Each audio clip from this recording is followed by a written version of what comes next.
안녕하세요. 크리스탈입니다. 이번에는 영국의 소설가이자 시인인 토머스 하디의 테스로 함께 하시겠습니다. 구독, 좋아요, 알림 설정 부탁드립니다. 11.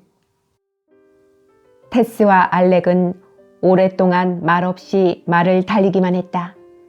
테스는 아직도 승리의 감격으로 그에게 꼭 매달려 있었으나 마음 한구석으로 스며드는 불안은 떨쳐버릴 수가 없었다.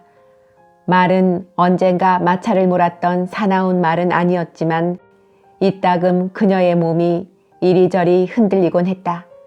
테스가 말을 천천히 몰아달라고 부탁하자 알렉은 순순히 말을 들어주었다. 어때, 테스? 멋지게 빠져나왔다고 생각하지 않아? 네, 정말 뭐라고 감사를 드려야 할지 모르겠어요. 진심인가? 테스는 아무 대꾸도 하지 않았다. 그런데 테스는 왜 내가 키스하는 걸 그렇게 싫어하지? 사랑하지 않는 사람하고는 키스하고 싶지 않기 때문이에요. 정말 그래? 당신이 하는 짓이 기분 나쁠 때가 한두 번이 아니었어요. 나도 그건 알고 있었지. 알렉은 테스의 말을 인정했다. 그녀가 냉정하게 입을 다물고 있는 것보다는 무슨 말이든 하는 편이 좋았기 때문이었다. 그럼 내가 테스를 화나게 했을 때 왜 잠자코 있었지? 잘 아시잖아요. 내가 여기서 마음대로 할 수 없다는 걸.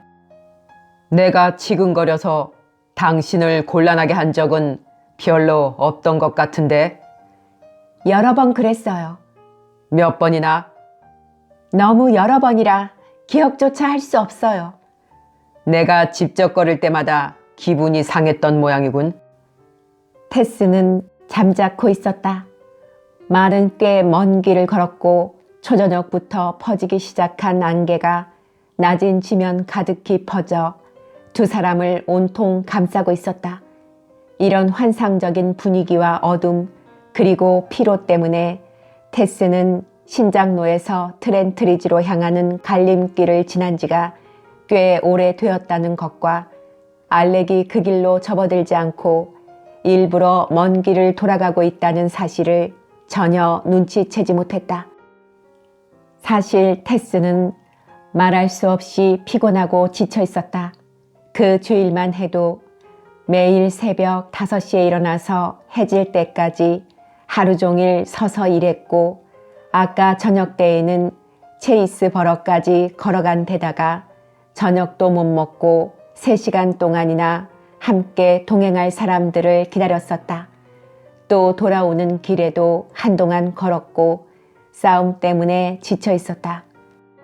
말이 느리게 걷고 있어 시간은 어느덧 새벽 1시가 넘었고 테스는 피곤한 나머지 깜빡 잠이 들었다. 그녀의 머리는 어느새 청년의 등에 기대어졌다.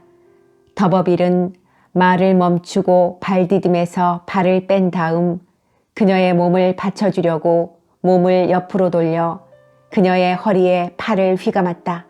테스는 몸에 베인 방어심에서 순간적으로 움찔하더니 알렉을 밀쳐냈다.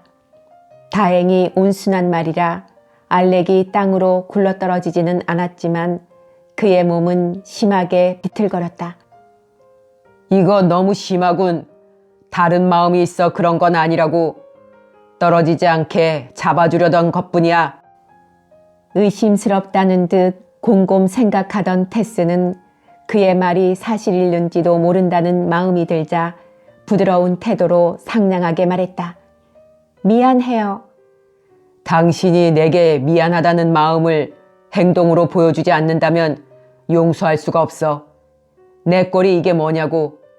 석 달이 다 되도록 남의 마음은 알아주지도 않고 이리 피하고 저리 피하면서 약만 올리고 이젠 더 참을 수가 없다고.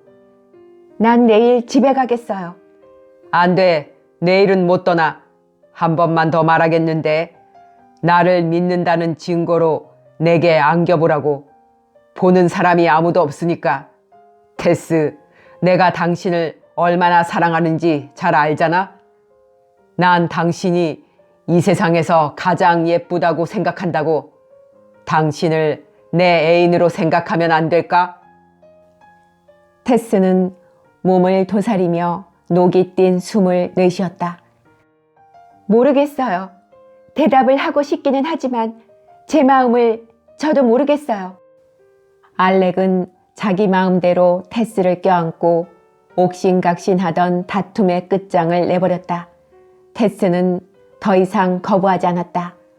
얼마쯤 더 말을 타고 가던 테스는 문득 그동안 시간이 많이 흘렀다는 사실을 깨달았다. 아무리 천천히 말을 문다 해도 트렌트리지에 닿을 시간이 지나 있다는 것과 지금 지나는 길이 신장로가 아닌 오솔길이라는 데에 생각이 미치자 그녀는 두려움으로 몸을 떨었다. 어머, 도대체 여기가 어디예요? 숲 곁을 지나는 길이야. 숲이라니요? 어느 숲이요? 왜 신장로로 가지 않았지요? 영국에서 가장 오래된 체이스 숲이야. 오늘처럼 멋진 밤에 좀 천천히 간다고 해서 나쁠 건 없잖아. 당신은 정말로 믿을 수 없는 사람이군요. 야유가 담긴 한편 공포에 떠는 말투로 테스가 말했다. 그녀는 말에서 떨어질 위험을 감수하면서까지 알렉의 손가락을 풀어 그에게서 벗어나려고 했다. 아까 뿌리친 것이 미안해서 당신이 원하는 대로 이렇게 품에 안겼는데, 그런데 이게 무슨 짓이지요? 내려주세요. 난 차라리 걸어가겠어요. 이봐, 날씨가 아무리 좋아도 걸어가기는 힘들어. 솔직히 말하면 여기는 트렌트리지에서 멀리 떨어진 곳이라고. 게다가 안개까지 자욱해서 자칫하면 숲속에서 길을 잃고 헤매게 된다고. 여기가 어디든 상관없으니까 그냥 내려주기만 하면 돼요. 네? 그럼 그렇게 하도록 하지. 그러나 조건이 있어. 내가 당신을 이렇게 외진 곳으로 데리고 왔으니 당신이 어떻게 생각하든 난 당신을 무사히 집으로 데려다 줄 책임이 있어. 이런 안개 속에서 트렌트리지로 가겠다는 건 말도 안 되는 소리야. 사실 나도 여기가 어디인지 자세히 모르거든. 그러니까 내가 돌아올 때까지 말 옆에서 기다리겠다고 약속해줘. 내가 이 숲속을 살펴보고 큰 길이나 인가를 찾아 여기가 어디인지 확실하게 알게 되면 그땐 테스를 보내주겠어. 내가 돌아와 길을 자세하게 가르쳐 줄 테니까 그때는 걸어가든 타고 가든 상관 않겠어. 테스는 알렉의 조건을 받아들이고는 강제로 키스당하지 않으려고 서둘러 말에서 뛰어내렸다. 정녀는 테스와는 반대쪽으로 뛰어내렸다. 말고삐를 잡고 있을까요? 아니야, 그럴 필요 없어. 말도 오늘 밤엔 지쳤을 테니까 그냥 놔둬도 별일이 없을 거야. 그는 숨을 거칠게 내쉬는 말을 쓰다듬고는 말머리를 숲을 쪽으로 향하게 하여 큰 나뭇가지에다 고삐를 묶었다. 그런 다음 낙엽을 긁어모아 테스가 편안하게 쉴 수 있도록 자리를 만들어 주었다. 자, 여기 앉아. 낙엽이 아직 젖지 않아서 앉으면 따뜻할 거야. 앉아서 말이나 잘 봐줘. 그는 몇 발자국 걸어가다 돌아서서 말했다. 그런데 테스, 오늘 누군가가 당신 아버지에게 조랑말을 선물했어. 누굴까요? 바로 당신이군요. 더버빌은 고개를 끄덕였다.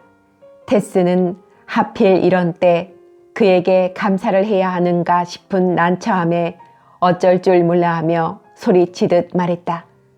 정말 고마워요. 그리고 당신 동생들은 장난감을 선물로 받았어. 동생들한테까지 그렇게 잘해주실 줄은 몰랐어요. 테스는 감격 어린 음성으로 속삭였다. 하지만 난 당신이 아무것도 해주지 않는 것이 더 더 마음 편해요. 정말 아무것도 받지 않았다면 더 좋았을 텐데. 왜? 그러면 내가 불편하거든요. 테스, 당신은 내게 아무런 관심도 없는 건가? 선물을 주신 것은 감사하게 생각해요. 하지만 자신에 대한 알렉의 열정이 이런 결과를 가져왔다는 사실에 언뜻 생각이 미치자 테스의 두 눈에 눈물이 고였고 마침내 그녀는 울음을 터뜨리고 말았다. 울지 마, 테스. 자, 여기 앉아서 내가 올 때까지 기다려요. 테스는 그가 만들어준 낙엽 더미에 가만히 앉아 몸을 심하게 떨었다. 추워? 네, 조금. 그는 손가락으로 테스를 만져보았다. 손가락이 물속에라도 빠지는 양 그녀의 몸속으로 미끄러져 들어갔다. 이런 얇은 모슬린 옷만 걸쳤군 그래. 어떻게 된 일이야? 이것은 내 옷 중에서 가장 좋은 여름 옷이에요. 집에서 입고 나올 땐 따뜻했었는데 누가 이렇게 늦게까지 말을 타고 돌아다닐 거라고 생각을 했겠어요. 그는 자기가 입고 있던 외투를 벗어 그녀의 떨리는 몸을 감싸주었다. 금방 따뜻해질 거야. 여기서 편히 쉬고 있어. 곧 돌아올 테니까. 알렉은 테스의 어깨를 덮어준 외투 단추를 끼워주고는 나무 사이에 너울을 두른 듯한 안개 속으로 사라졌다. 그가 바로 옆에 있는 언덕으로 올라가는지 나뭇잎이 바스락거리는 소리가 간간히 들리다가 이내 조용해졌다. 달이 기울어감에 따라 창백한 달빛은 점점 사라지고 이윽고 낙엽 위에서 잠든 테스와 숲이 어둠 속에 파묻혀버리고 말았다. 그 사이에 알렉 더버빌은 자기들이 있는 곳이 체이스 숲 어디쯤인지 확인하기 위해 비탈길을 올라가고 있었다. 사실 그는 조금이라도 더 테스와 함께 있고 싶은 욕심에서 정신없이 말을 몰아 1시간가량 숲을 돌아다녔고 달빛에 비친 그녀의 아름다움에 넋을 뺏겨 길가의 표지판에 신경 쓸 여유도 없었던 것이다. 그동안 쉬지 않고 걸어다닌 말에게도 휴식이 필요하다고 생각한 그는 서둘러 방향을 확인하려 하지 않고 천천히 비탈을 올라갔다. 그는 고개를 넘어 울타리가 있는 신장로까지 와서야 비로소 자신들의 위치가 어디인지 확인하고는 테스가 있는 곳으로 발길을 돌렸다.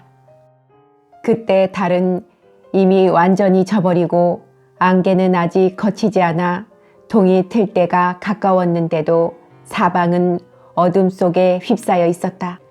그는 장님처럼 손으로 나뭇가지를 더듬으며 왔던 길을 되돌아 걷기 시작했다. 테스가 잠든 곳 근처까지는 겨우 찾아왔으나 정확한 방향을 찾지 못해 이리저리 찾아다니고 있을 때 마침 가까이에서 말이 부스럭거리며 움직이는 소리가 들렸다. 그리고 뜻밖에도 자신의 외투 소매가 발에 걸렸다. 테스. 그는 조심스럽게 이름을 불렀다.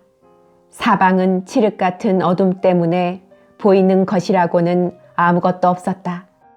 단지 발밑에 휘끄무레한 것이 눈에 띄었는데 그것은 낙엽더미 위에 누워있는 테스의 하얀 모슬린 옷이었다. 그는 무릎을 꿇고 테스에게로 몸을 굽혔다. 그녀의 새근거리는 숨소리만이 규칙적으로 들려왔다. 그는 그녀의 숨결을 더 가까이 느끼기 위해 몸을 한층 납작하게 구부렸다. 순식간에 두 사람의 뺨이 맞닿았다. 곤히 잠든 테스의 속눈썹에는 눈물이 맺혀 있었다. 어둠이 깃든 사방은 너무나도 고요했다.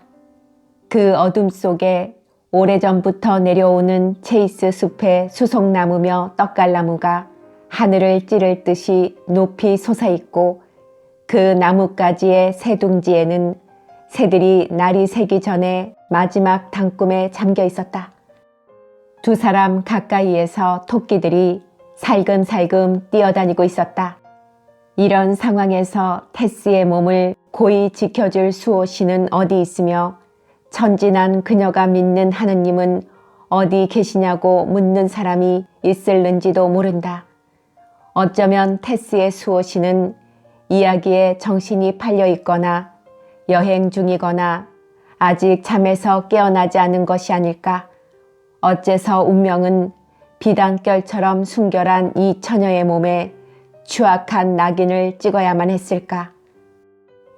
세상 일이란 왜 이렇듯 탕아가 순결한 여인을 차지하고 악한 여자가 착한 남자를 뺏어가는 식으로 어긋나야만 하는 것일까. 이 문제를 두고 철학자들이 수천 년에 걸쳐 연구해 왔으나 명쾌한 해답을 내린 사람은 아무도 없었다. 어쩌면 이 비극은 인과응보에 의한 것이라고 말하는 사람이 있을지도 모른다. 혹시 갑옷 차림으로 개선한 테스 더버빌의 조상 중에 농가 처녀에게 이런 방법으로, 아니 이보다 더 잔혹한 방법으로 욕망을 채운 자가 있을는지도 모른다.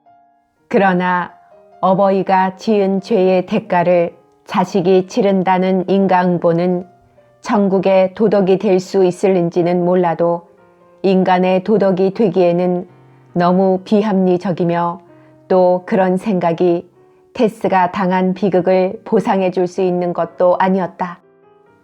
테스의 고향 사람들은 무슨 일이든지 운명 탓으로 돌려 그것은 그렇게 될 수밖에 없었다고 체념하곤 했는데, 그들의 그런 사고방식 때문에 테스와 같은 상황에 처한 여자가 겪는 불행은 한층 더 비극의 색채를 띠게 되는 것이다.